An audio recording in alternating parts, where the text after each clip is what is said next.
Number 3, people get dismissed because they cannot handle hard sayings. Matthew chapter 15, verse 12.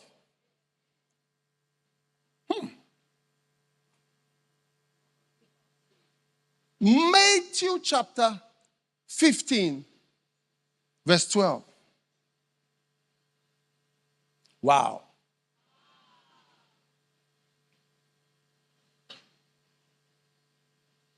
Then came his disciples and said unto him, knowest thou that the Pharisees were offended after they heard this saying? They're not happy with you when you spoke that way. Some people don't like the way I speak. It offends them. Too direct. Wow.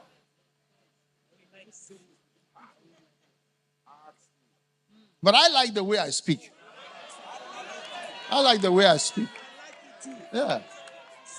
That's how I speak. When I started writing books, there were some editors and people were telling me, change this to this. At the point I said, you know something? When you are writing your book, you write it that way. When I'm writing, these are the words I use. It is the way I speak. That is called my preaching. That is what also people like to listen to. It's the way I say. How I say. Yes. That is what I have. If you change me to speak the way you speak, then I've changed my preaching completely. You can't do that. But they told Jesus, do you know some people were offended the way you spoke? I remember one church member, she had 2 pastors, myself and another pastor. And the other pastor used to speak nice, smooth words to this member.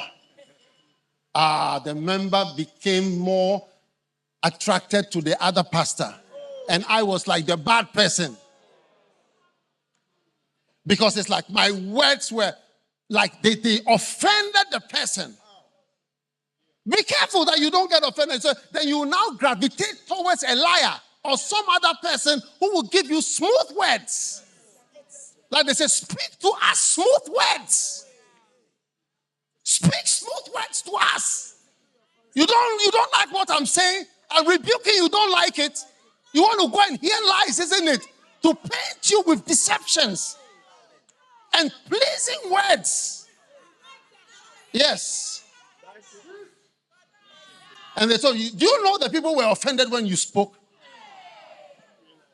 One guy came for one of our meetings, and just one meeting, he was questioning a certain way. That was the end of him. He said, small meeting that we had. I mean, the guy went off completely towards the stars. That was the end of him in the church, in the ministry. Yeah. To be a bishop in this church, you suffer strong meetings. It's not easy. When you see the bishop, you see that they are cool. They are moving coolly. Because there are strong meetings about a lot of things. Or we wouldn't be here where we are. You don't want hard sayings. You don't want to be rebuked, huh? You don't want somebody to tell you the truth just as it is. You want everybody to say, but why couldn't you say it nicely? Who did I say now? Are you now going to counsel me how to speak? Now you are my counselor. Okay, let's choose who is the counselor. Either you are the counselor or I'm the counselor. Because you are counseling me how I should speak. I'm also speaking. You are telling me how I should say it. So who should speak now? Okay, then counsel me. Oh. It's too hard for you, you see. It's too hard. Come on.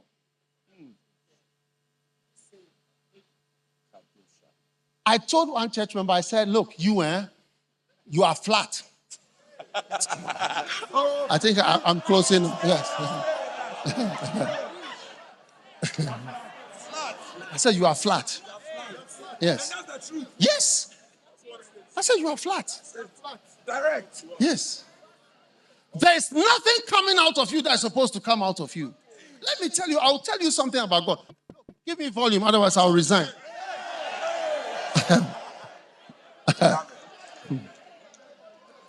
Give me volume, yeah.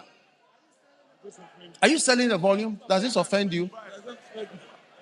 Be careful. I said you are flat. There's nothing coming from you. Look, I'll tell you that God is more offended by your flatness than your sin. I think. I may be wrong, but I think. Because in John 15, verse 1, I am the true vine. Verse 2, every branch that does not bear fruit, he takes away. See, God is not looking at even your sin, but how there's nothing from you. That's when he takes and says, you are out. You are flat. There's nothing. He's observing. The Father is observing. Change the version. The Father is observing you, your fruit, what is coming from you.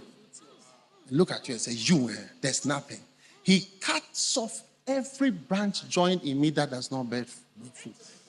The ones that bear fruit, he will trim you and give you some injections. But those of you who are happy in church doing nothing, be careful.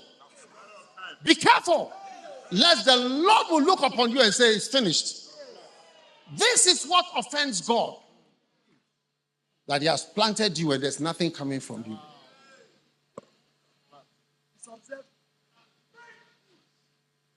You like the smooth, sweet speaking. The pastors who come to encourage you every day. I see you making it. I see you moving on. Oh, God is taking you to the next height. Come on, give me my handkerchief. I see the glory of God. This is what you want, eh? This is what, when I'm coming to tell you how you get offended and how you become a monster, that's why you don't want to hear it.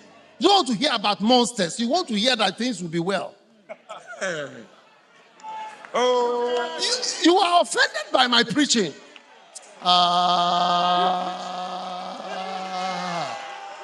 You want me to come and give you encouragement?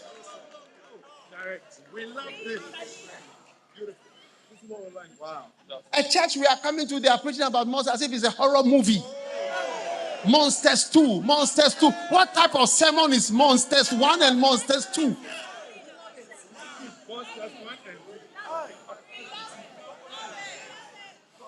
You see, I am preventing you from turning into a monster. Yes, I'm preventing you from turning into a monster. Many years ago, during the revolution in Ghana, I was a student. And I was standing somewhere and I used to get lifts. I would pray for a car and any car could stop and take me. Yeah, I said, Father, send me a car.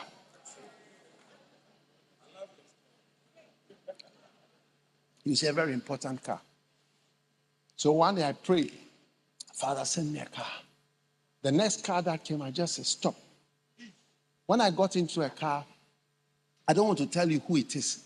But when I mention his name, everybody knows him. So he took me. I said, this is where I'm going. Let's go. So he took me to where? As we were going, I asked him, sir, do you believe in God and church and all? He just laughed and said, I've done all those things already. He said, go to Legon Pentecost Presby Methodist Church. You know, Presby Methodist. Go and check, you see my name there. You won't believe it. You may be part of Presby, whatever. One day, you'll be like an atheist if you joke. What I'm telling you is rather what you need. So that you will never come to a place where you feel rejected, you feel you are different and you are not belonging and this and that, and you were speaking to the way he preached. And he was preaching and he was pointing at me with his left hand. He was pointing with his left hand in this direction. Why should he point the first one? And then why should he use his left hand? Sorry for left.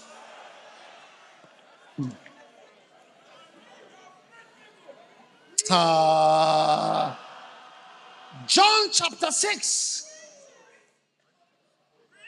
He that eateth my flesh and drinketh my blood dwelleth in me and I in him.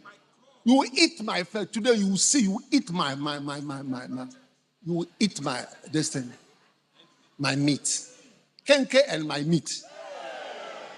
Kenke and my meat. Blood and my meat. You will see today. Wow. Verse 61. Many therefore of his disciples, when they heard, they said, this is a hard saying. Who can hear it? When Jesus knew in himself that his disciples murmured at it, he said unto them, does this offend you? Wow. Wow.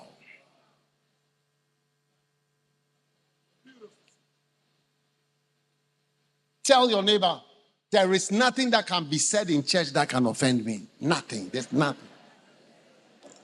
In the house of the Lord. Oh, say it well, or say it to the person. They cannot offend me. You cannot offend me. That's why some of you have friends today. Tomorrow you don't have the friend. It's offended you. It's offended you. They're small, then you are gone.